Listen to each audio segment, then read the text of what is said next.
Hey, this is Thor. For those of you out there that own a Kawasaki Ridge and are taller like me, you might have the same issue I had with the left knee hitting the dash area. It was a pretty simple fix. So basically, underneath that seat are 4 bolts that hold the slider together. I simply removed the 2 that are closest to the steering wheel. I grabbed some 1/4-inch spacers that I had laying around the garage, and I went and got 2 longer bolts that would accommodate the 1/4-inch spacers. Once that was done, voila, I actually have knee space now, and I'm really excited. Here, let me show you.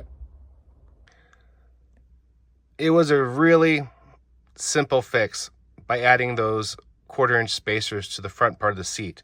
As you can see, here's my knee, and I have about 2 fingers of space at the upper part of the cup holder, which is where it was hitting. Again, so I loosened these 2 here. I removed these 2 here.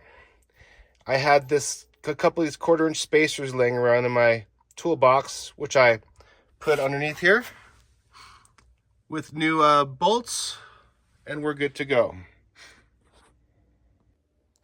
Hopefully this tip will help you guys that suffer from long leg syndrome like me.